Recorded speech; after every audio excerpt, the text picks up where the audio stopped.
Olá, gente! Boa noite a todas, todos e todes. Estamos chegando aqui para nossa live semanal, já dando boas-vindas a você que nos prestigia todas as segundas, né? Todas as segundas nesse mesmo horário. E olha, gente, o assunto hoje é quente, hein? É o assunto que tem tirado o sono de muita gente. Quem seria o tal anticristo? Será que dá para identificá-lo? Será que ele surge do cenário político, religioso?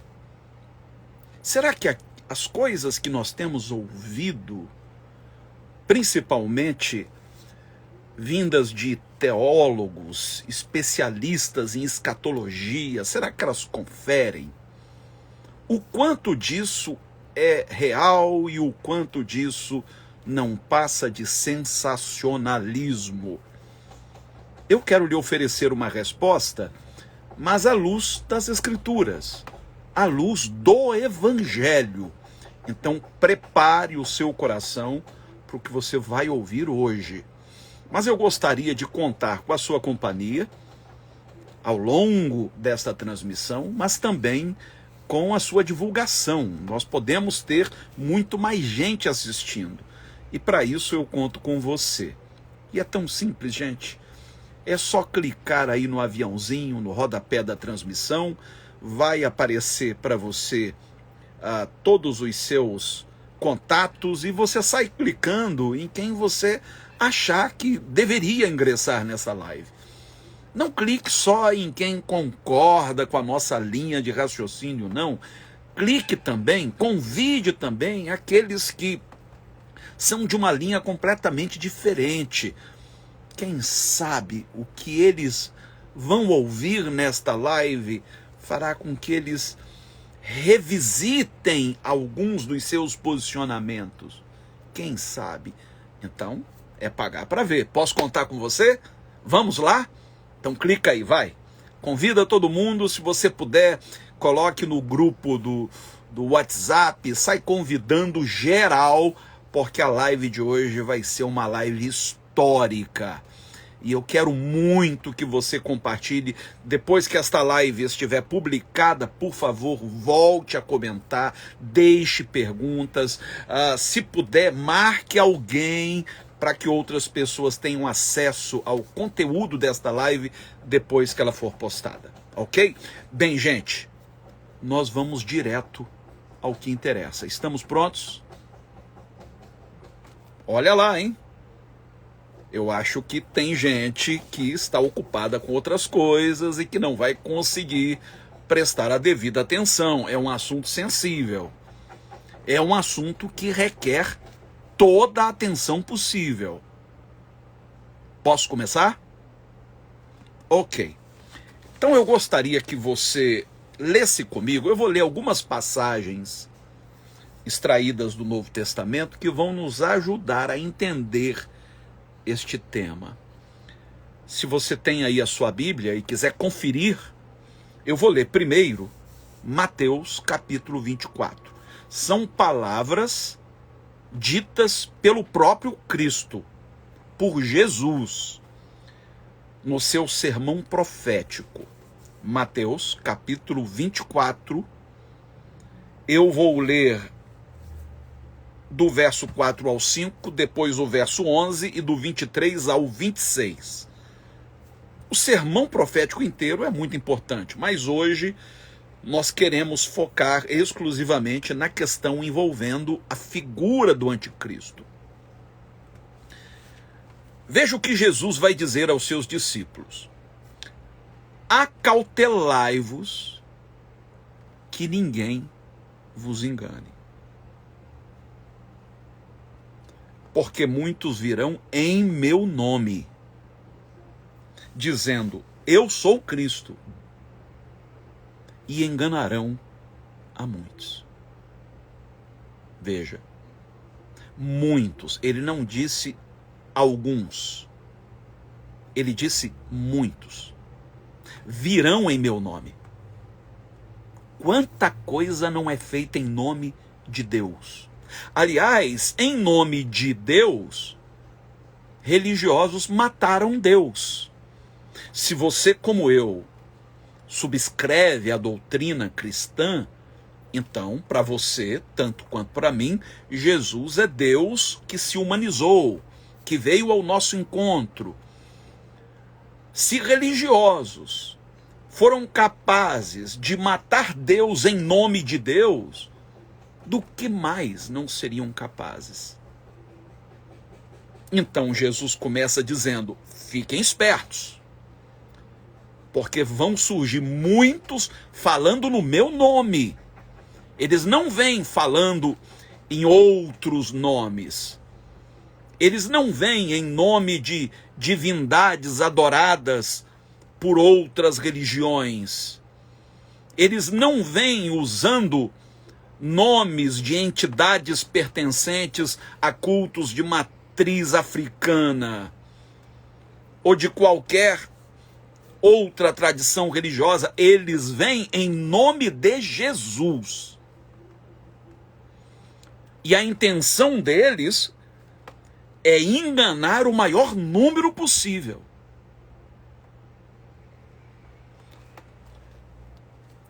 No verso 11, no verso 11, Jesus continua dizendo: surgirão muitos falsos profetas e enganarão a muitos. Aliás, isso é o verso 11, é isso mesmo? Ok, é porque eu imprimi aqui para facilitar. Ok.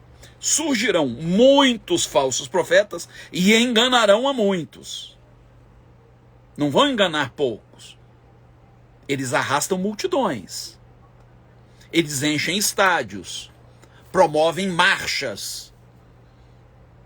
Eles não lidam com meia dúzia de gatos pingados. Eles lidam com muita gente.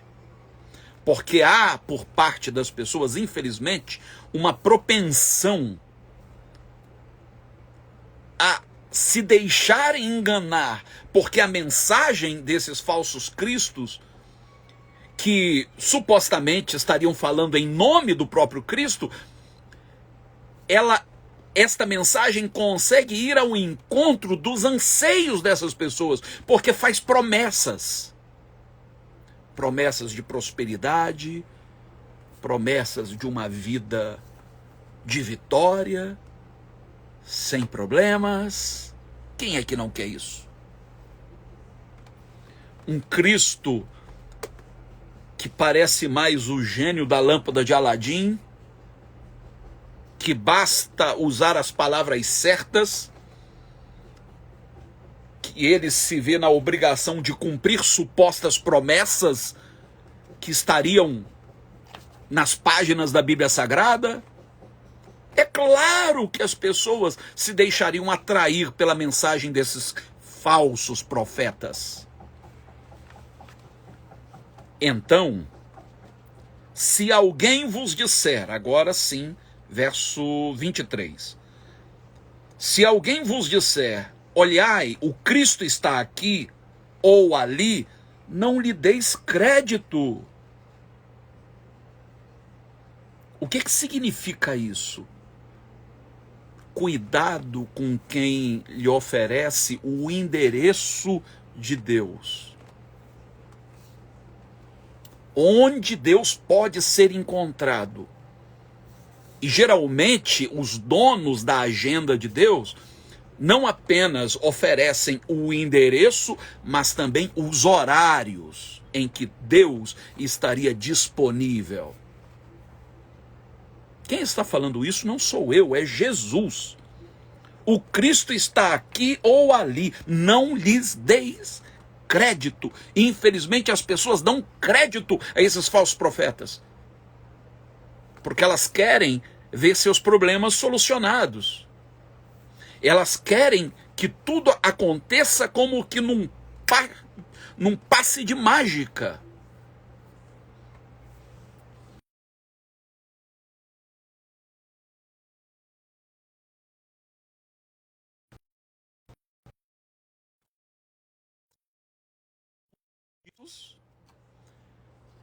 surgirão falsos cristos e falsos profetas. Veja, repare, são duas coisas distintas.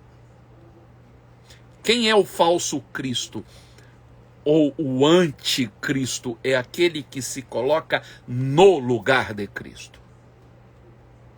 É aquele que gera nas pessoas expectativas messiânicas que ele não é capaz de suprir. E não pense você que esses falsos cristos só surgem de dentro do cenário religioso, não. Eles também surgem de dentro do cenário político. Qualquer um que se ofereça como solução de todos os problemas, pé atrás. Está se colocando no lugar de Cristo. E veja, anticristo, do grego anticristos, não significa necessariamente o que faz oposição. Porque na nossa concepção, esse prefixo anti seria aquele que faz oposição a. Quando você disse eu sou antifascista, você queria dizer eu faço oposição ao fascismo. Mas originalmente, o prefixo anti no grego não significa aquele que se opõe, mas aquele que se coloca no lugar de. Então o anticristo é aquele que ocupa uma posição que pertence exclusivamente a Cristo. Então o anticristo ou os anticristos ou os falsos cristos são aqueles que dizem eu sou a solução do seu problema. Ou está em minhas mãos o poder de resolvê-los. Agora o falso profeta não é aquele que aponta para si, é aquele que aponta para o suposto Cristo e diz, olha lá, onde ele está, onde ele é encontrado. Ele pode, inclusive, não apontar para ninguém de carne e osso, mas apontar para uma concepção equivocada do que seja o Cristo. E diz mais o texto. Pois surgirão falsos cristos e falsos profetas, e farão tão grandes sinais e prodígios, que se possível fora, enganariam até os escolhidos. Prestai atenção. Eu vou-lo tenho predito. Portanto, se vos disserem, olhai, ele está no deserto, não saiais. Ou, olhai, ele está no interior da casa, não acrediteis.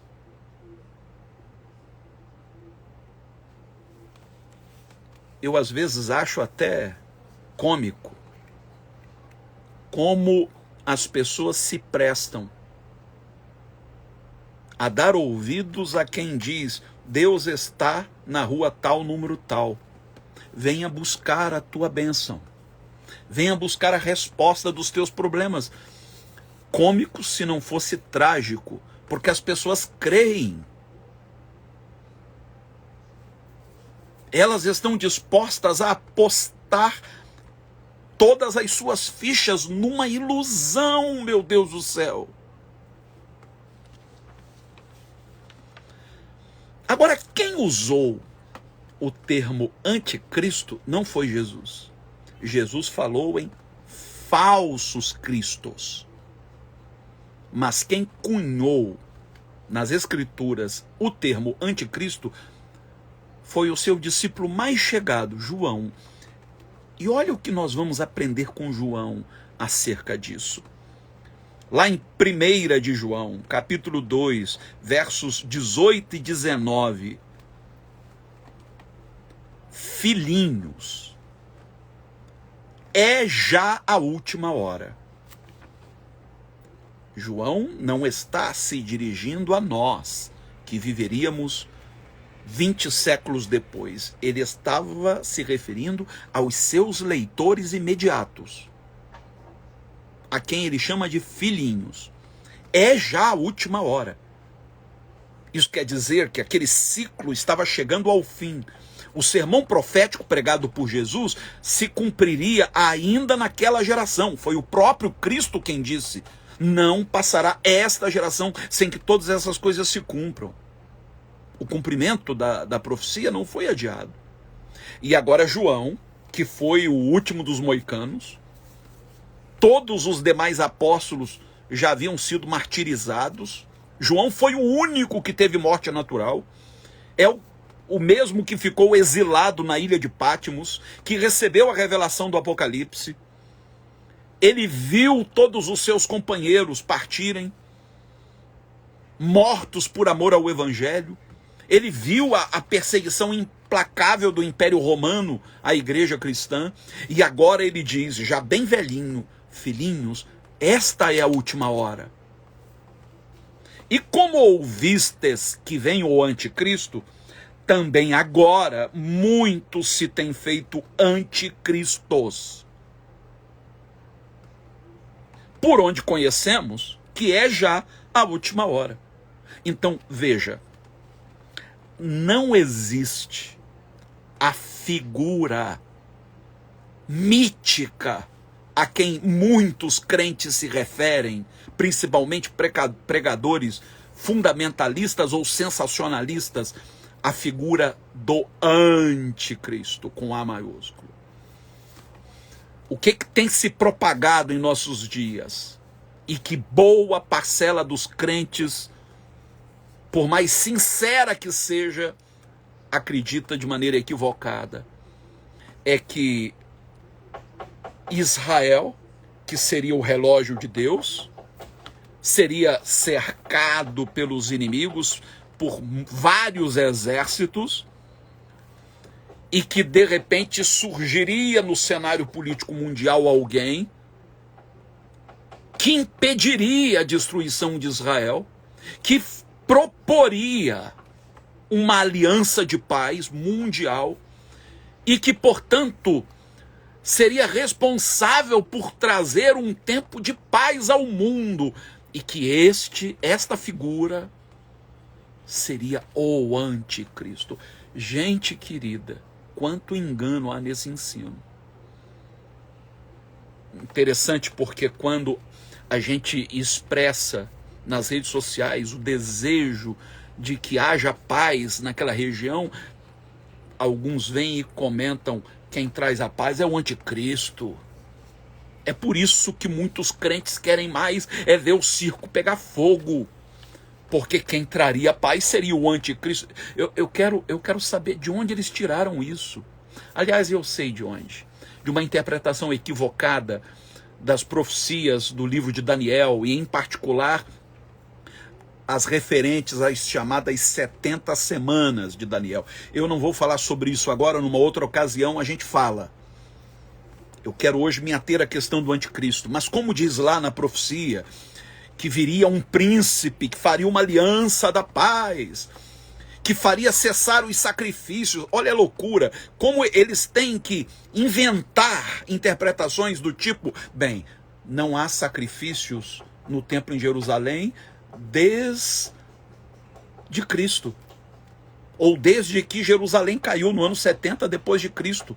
Logo, olha como é que as coisas, né, elas vão se encadeando. Logo, um terceiro templo vai ter que ser construído em Jerusalém. Os sacrifícios terão que voltar a acontecer, para que então a figura do anticristo venha e interrompa os sacrifícios.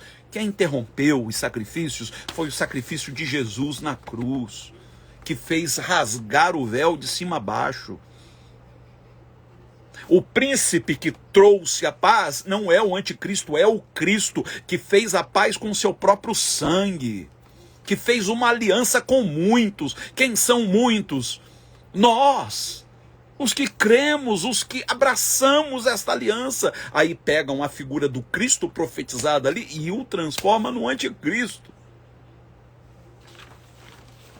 Se você pensa que acabou, não acabou não, tem bem mais. Por isso que eu quero que você redobre a sua atenção. Então João diz: também agora muitos se têm feito anticristos, está no plural, por onde conhecemos que é a última hora, e de fato aquela era a última hora. de uma era que se encerrou pouco depois com a queda de Jerusalém e do templo. Aí João diz: saíram de nós porque não eram dos nossos. Porque se fossem dos nossos, ficariam conosco. Mas isso é para que se manifestasse que não são dos nossos. Em outras palavras, esses anticristos a quem João se refere não vieram de fora, não vieram de outras tradições religiosas, surgiram do seio da própria igreja. É gente que conhecia o linguajar da igreja e que, ao dominá-lo, conseguia conquistar as pessoas, conquistar a sua confiança, porque falavam como um de nós. Mas o seu intento era um intento malévolo. Arrastar os discípulos após si. Tudo isso aconteceu naquela que, segundo João, era a última hora. O que não significa que ao longo da história não tenhamos tido inúmeros anticristos. E temos hoje tanto falsos profetas quanto falsos cristos. E ainda vamos lidar com eles até o fim da história. Sempre haverá alguém cuja intenção é se locupletar, é arrastar multidões, é enganar as pessoas com falsas promessas. Mas os anticristos a quem João particularmente se refere e a quem Jesus se referiu, surgiram ainda naqueles anos, durante o tempo que precedeu a queda de Jerusalém. Agora veja o que o mesmo apóstolo vai dizer agora no capítulo 4, para que você saiba identificar melhor esses anticristos que estão por aí falando em nome de Jesus. Não, eles não falam em nome de Exu. Eles não falam em nome dos orixás. Eles não falam em nome dos deuses de outras religiões, eles falam em nome de Jesus. Por isso João vai dizer, ainda na sua primeira epístola, no capítulo 4, do verso 1 ao 3, amados, não creais em todo o espírito, mas provai se os espíritos são de Deus. O dom de que mais os cristãos carecem hoje é aquele a que Paulo se refere na lista de dons espirituais como o dom do discernimento de espíritos. Tem gente falando em línguas e não tem nada a ver com o Espírito de Cristo. Tem gente fazendo milagres e que não tem nada a ver com o Espírito de Cristo. Observe atentamente que tipo de gente aquele evangelho está produzindo. Se é gente que promove a paz ou é gente que promove a discórdia. Se é gente de espírito armado, com coração carregado de ódio, ou gente cheia de amor, que reproduz Cristo no mundo. Se é um evangelho que promove desapego das coisas, ou é um evangelho que promove egoísmo, que endossa a ganância. Aí ele vai dizer mais. Porque já muitos falsos profetas se têm levantado no mundo. Nisto conhecereis o Espírito de Deus. Todo espírito que confessa que Jesus Cristo veio em carne é de Deus. E todo espírito que não confessa que Jesus Cristo veio em carne não é de Deus. Este é o espírito do anticristo. Então, anticristo, antes de qualquer coisa, é um espírito. Não é um ser mítico, uma figura mítica. É um espírito. Do qual já ouviste que há de vir, e eis que agora já está no mundo. Isso João escreveu há 2000 anos.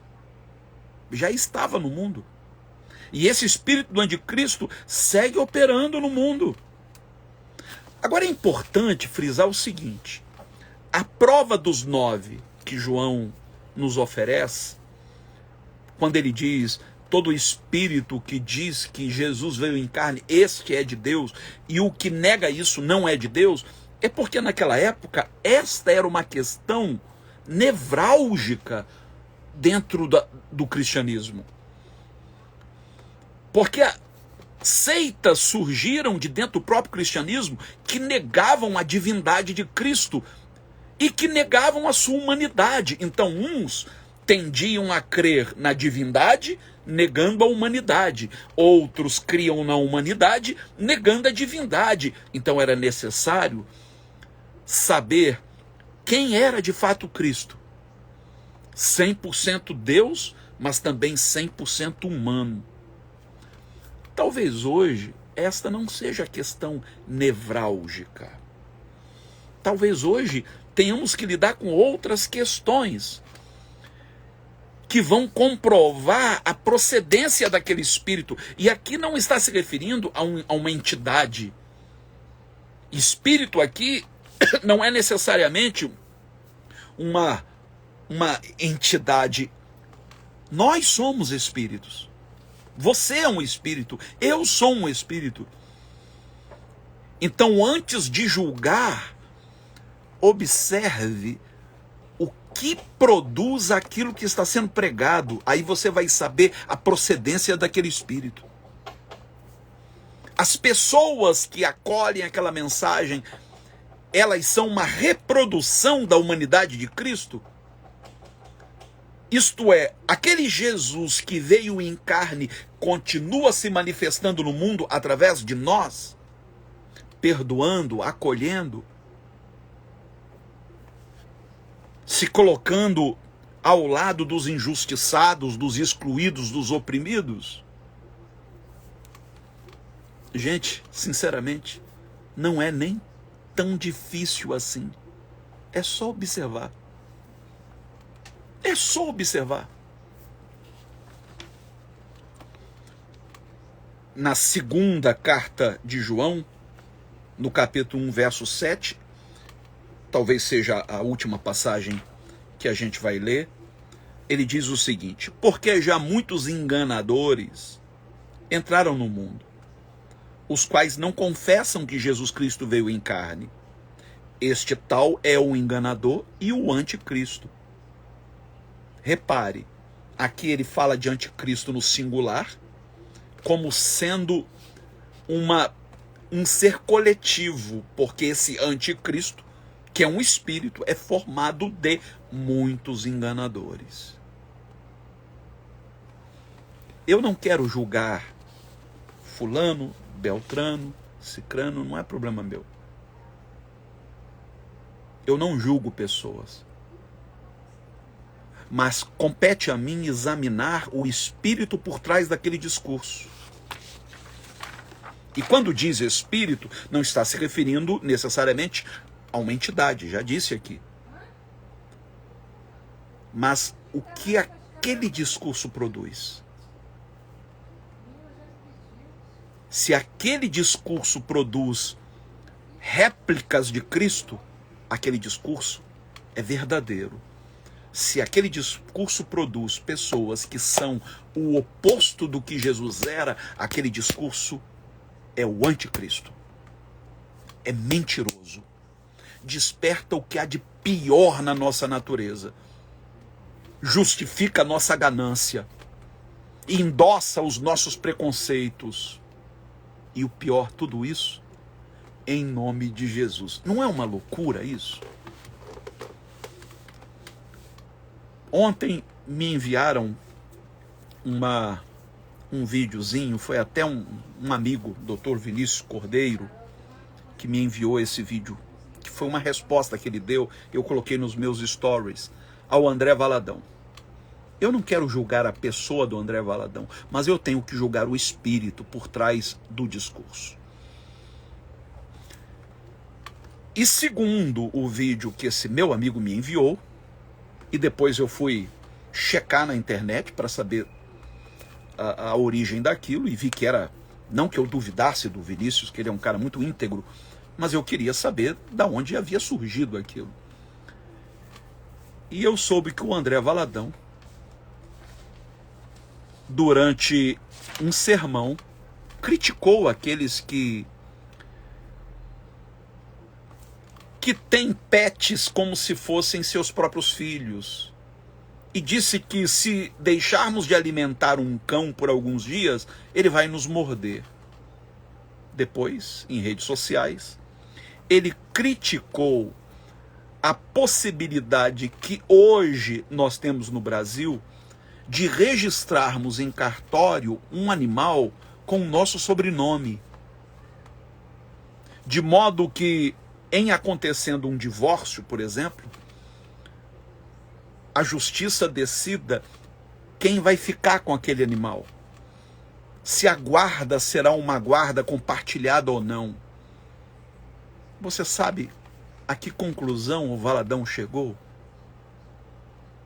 Daqui a pouco no Brasil serão realizados casamentos entre seres humanos e animais. E é a isto que esta lei serve. Possibilitar este casamento entre espécies. E que a igreja que se negasse a celebrar a cerimônia de casamento entre seres humanos e animais seria acusada de fobia. Gente, que mente doente. Como é que as pessoas conseguem aplaudir algo dessa natureza? Não conseguem enxergar nesse tipo de discurso, sabe? Eu não sei se eu chamaria de patologia, porque às vezes é só caráter mesmo. Essas pessoas sabem que o ódio engaja. O ódio engaja. É só você comparar quantos seguidores essas pessoas têm e quantos seguidores tem quem prega o amor. Porque o amor nos confronta. Quando você ouve a mensagem do amor, você se vê desafiado a abandonar seus preconceitos, a renunciar à sua presunção de superioridade moral. Agora, uma mensagem pregada em nome de Jesus e que nos instigue ao ódio, pensando das Escrituras alguns textos isolados, como aquele em que Jesus diz: eu não vim trazer paz, eu vim trazer espada. As pessoas não se dão o trabalho de fazer uma exegese. O que Jesus quis dizer com isso? Qual era o contexto? Simplesmente pegam isso e dizem: tá vendo? Nós temos que ser pela guerra, porque Jesus não veio trazer paz. Olha, gente, eu tenho que me segurar para não falar um palavrão, porque é revoltante o que estão fazendo com a mensagem do Evangelho. E o pior, vacinando tantos contra o Evangelho, porque as pessoas acham que é isso. Hoje eu fui cortar meu cabelo num salão, num shopping aqui próximo de casa, e eu procurei por uma moça que cortou anteriormente. E é uma barbearia. E ela tem nome bíblico, e hoje, conversando, enquanto ela cortava meu cabelo, ela veio me contar de onde ela veio, da criação que ela teve dentro da igreja e da razão por que ela deixou a igreja. E eu vejo tantos jovens como ela desistindo da igreja, porque a mensagem que ouvem não é a mensagem de Jesus, não é a mensagem que promove paz, encontro, é mensagem que provoca colisão, que desperta nas pessoas tudo o que há de pior na sua natureza, que as torna gente insuportável, que só sabe julgar, só sabe mandar as pessoas para o inferno. Gente que quando resolve aderir a um lado, é sempre o lado do opressor, é sempre o lado do explorador e não o lado do oprimido.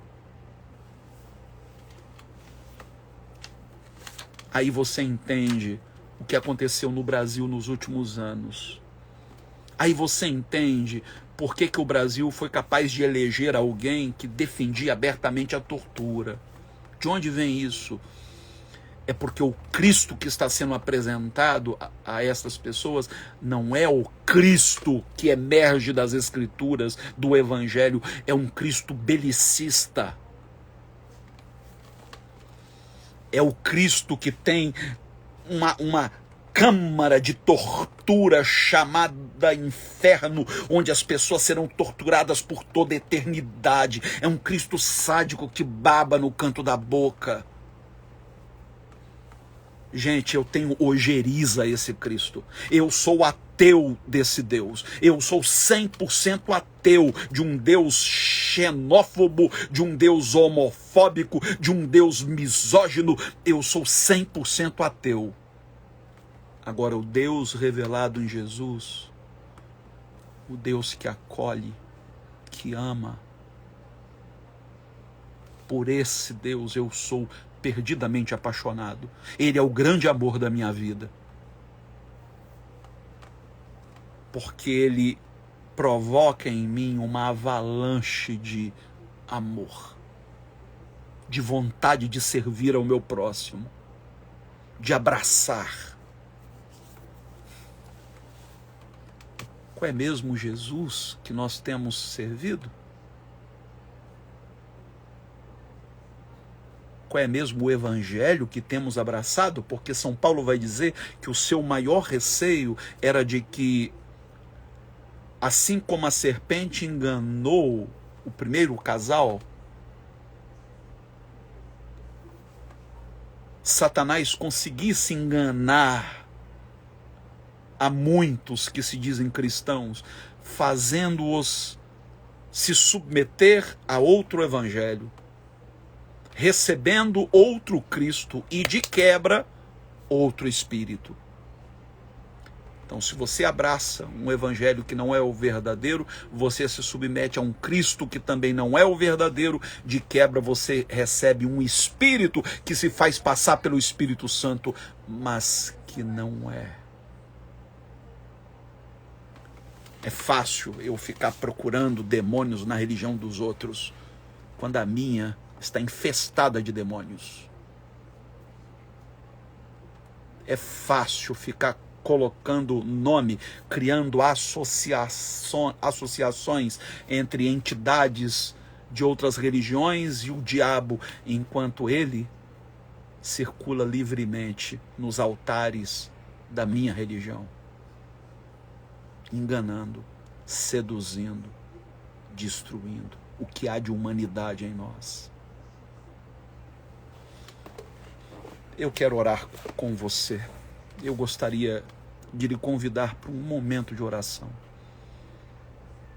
Onde quer que você esteja, pare um pouquinho o que você estiver fazendo. Tente se concentrar, a menos que você esteja ao volante, aí não. Só se você parar o carro um pouquinho no acostamento. Mas onde quer que você esteja, num ambiente domiciliar ou profissional, pare um pouco o que você estiver fazendo e vamos falar com Deus.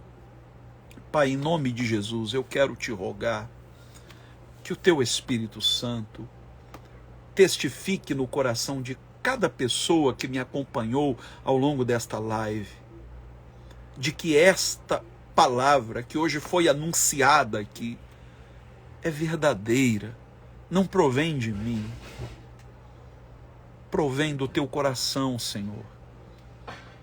Eu sou um mero instrumento que se disponibiliza para ti, a despeito das pedradas que eu possa receber, das críticas ácidas que me chegam todos os dias. Nada disso me importa, Senhor, contanto que a tua palavra produza lá do outro lado, onde esta pessoa esteja me ouvindo, paz, amor, o senso de justiça, a consciência de que se é amado e que, portanto, se deve amar indistintamente. Guarda o nosso povo, Senhor, desses falsos profetas. Guarda o nosso povo desses anticristos que perambulam por aí, que estão se locupletando, ficando cada vez mais ricos, ostentando relógios caríssimos que custam mais caro do que a casa em que reside um membro da sua igreja. Que o teu povo não seja mais ovelhas levadas ao matadouro, devoradas por esses lobos vorazes. Eu te peço do fundo da minha alma, Senhor, em nome de Jesus. Amém. Amém. Você que não conseguiu me acompanhar desde o início, eu quero lhe pedir encarecidamente, assim que esta live for publicada, assista por inteiro. Medite em cada ponto desta live. Se você quiser copiá-la, baixar, publicar, não tem problema. Quanto mais pessoas tiverem acesso ao que você ouviu hoje, melhor. Muita gente está precisando. Porém, antes de terminar, eu quero também deixar o meu apelo para você que ama este ministério, esta obra, e que deseja contribuir para que ela seja mantida.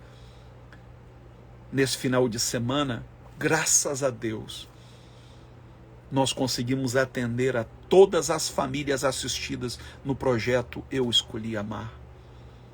Graças aos que contribuem, graças aos voluntários, a todos os que estão engajados nessa luta. Nessa semana que passou, conseguimos enviar recursos para o projeto lá em Moçambique, que acolhe as 62 meninas. Conseguimos enviar recursos para o projeto Gramachinhos, que atende a 300 crianças com refeições diárias, com escola. Sem a contribuição daqueles que amam esta obra, nós não temos como apoiar nenhuma dessas iniciativas. Por isso, se você deseja contribuir, contribua através do Pix 21 99797 8135. Repetindo, 21 99797 8135, que é um celular. Toda contribuição chega em muito boa hora. Alguém pediu para eu falar sobre os livros. Gente, nós acabamos de pedir a terceira tiragem do livro Homossexualidade e Diversidade, da Sombra da Lei à Luz da Graça. Eu fiquei muito feliz por Deus me dar a oportunidade de fazer já a terceira tiragem. Nós enviamos este livro para o Brasil inteiro e para vários países do mundo. Mas eu vou pedir que você não compre agora. A partir do dia 1º, depois de amanhã, nós vamos começar uma promoção de Black Friday, que eu sei que é um estrangeirismo, né? Enfim, mas a gente quer aproveitar este momento para oferecer um desconto especial de 20% em todos os nossos livros.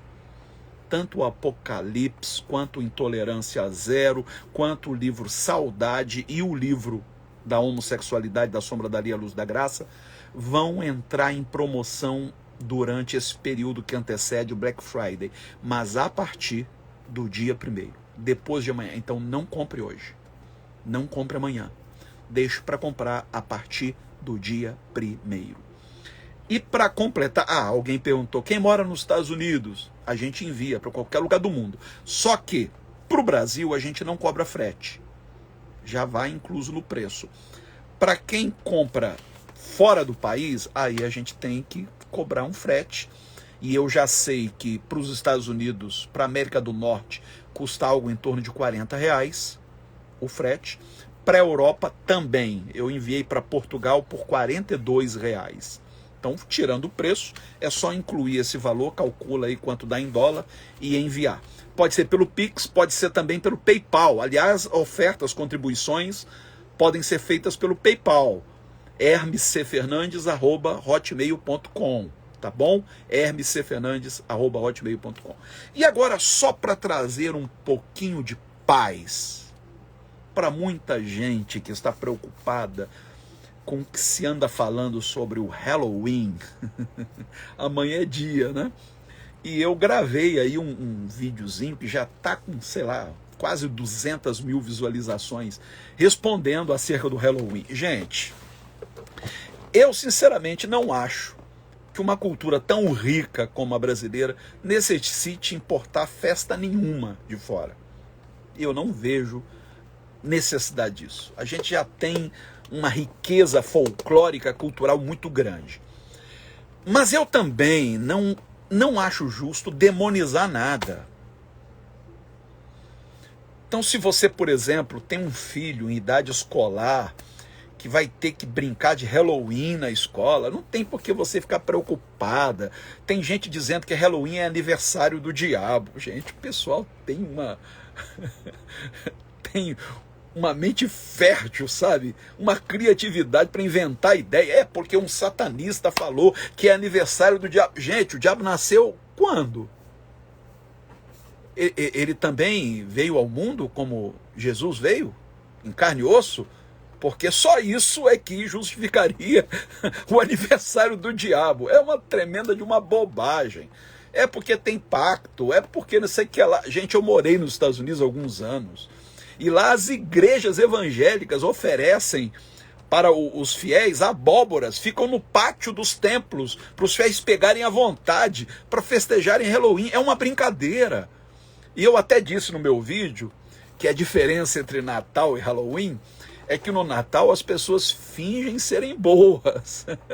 No Halloween elas fingem serem más. É uma brincadeira, não tem nada de diabo nisso, gente. As crianças lá se fantasiam de super-heróis. Não é só demônio, é super-herói. E demônio, gente?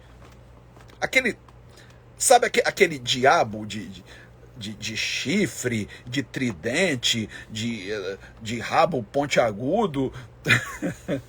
Esse diabo, como diria o padre Quevedo, não existe. Isso é uma criação. O diabo que a gente encontra na Bíblia não tem nada a ver com essa figura. Nada versus nada. Isso é uma criação relativamente recente. Então não se deixe levar por esse pânico moral, por essa bobageira, tanta coisa para a gente se preocupar, crianças morrendo lá na Palestina, gente, aos milhares, e as pessoas estão preocupadas com Halloween. Me faça o favor. Você acha que Jesus ia perder quanto tempo com essa bobagem? Então, se tiver que brincar, brinque de boa. Isso não vai afetar em nada a tua comunhão com Deus. Agora, não encha o saco. Desculpe a expressão, mas se você não quer brincar, não se sente bem, acha que aquilo vai abrir um portal dimensional, para de ouvir Daniel Mastral, pelo amor de Deus, gente. Ei, acorda, não dá para conciliar evangelho com bobageira. Mas se você, eu não acho que é certo e tal, não enche o saco de quem queira brincar. Não seja um crente pé no saco, seja um crente normal. Ei, seja uma pessoa normal. Gente boa, boa praça, que ria, que brinque. Agora, aquele crente chatonildo, que vê diabo em tudo. Alguém comentou lá nas minhas redes sociais que, como é que é, meu Deus do céu? Que Jesus via diabo em tudo. Que Jesus é esse? Que via diabo em tudo que eu nunca vi. Ainda comentou que o diabo tem medo da cruz. Tá vendo muito filme exorcista. Quer assistir um filme de terror? Me perguntaram, eu também respondi lá, né? Tem problema não, eu assisto, de boa. Assiste, é bom sentir um medinho, aquele calafrio. Agora, filme de terror pra mim tem que dar susto. Senão eu morro de rir, pra mim vira comédia. Agora, achar que aquilo vai abrir um portal, que o diabo vai entrar na tua casa, é tudo crendice, é coisa de gente que não cresceu na fé, que continua na infância espiritual. Bem, eu vou parando por aqui. Eu espero que esta palavra chegue a muitos corações e liberte muitas mentes deste evangelho raso, cheio de crendice, de superstição, cheio de medo, porque afinal de contas, o medo só tem uma maneira de lidar.